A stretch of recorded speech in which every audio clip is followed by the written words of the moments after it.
વડોદરા શહેરના ન્યાય મંદિર સહિત સંવેદનશીલ વિસ્તારોમાં ફૂટ પેટ્રોલિંગ ડીસીપી ઝોન 2 ની આગેવાનીમાં ફૂટ પેટ્રોલિંગ પોલીસની સાથે પેરામિલિટરી ફોર્સના જવાનો દ્વારા ફૂટ માર્ચ તહેવારો દરમિયાન કાયદો અને વ્યવસ્થા જળવાય એ માટે ફૂટ પેટ્રોલિંગ કરવામાં આવ્યું હતું।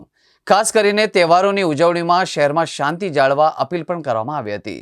આ સાથે જ લહેરીપુરા દરવાજાથી નીકળી ન્યાય મંદિર, મદન ઝાપા રોડ, રાજમહેલ રોડ સહિતના વિસ્તારોમાં ફૂટ પેટ્રોલિંગ હાથ ધરવામાં આવ્યું હતું। વડોદરા શહેરમાં તહેવારોની ઉજવણીના ભાગરૂપે વડોદરા શહેર પોલીસ વિભાગ દ્વારા વડોદરા શહેરમાં ચુસ્ત પોલીસ બંદોબસ્ત ગોઠવી દેવામાં આવ્યો છે। આ સાથે જ ગણેશોત્સવ પર્વને ધ્યાનમાં લઈને આજરોજ વડોદરા શહેરના 4 દરવાજા વિસ્તારમાં તેમજ સંવેદનશીલ વિસ્તારોમાં પોલીસ દ્વારા ફૂટ પેટ્રોલિંગ હાથ ધરવામાં આવ્યું હતું।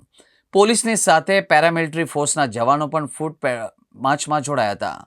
વડોદરા શહેરના લહેરીપુરા દરવાજાથી ન્યાય મંદિર, મદન ઝાપા રોડ, રાજમહેલ રોડ સહિત વિસ્તારોમાં પોલીસ દ્વારા ફૂટ પેટ્રોલિંગ હાથ ધરવામાં આવ્યું હતું અને તહેવારોની ઉજવણીમાં શહેરમાં શાંતિ જાળવવા અપીલ પણ કરવામાં આવી હતી।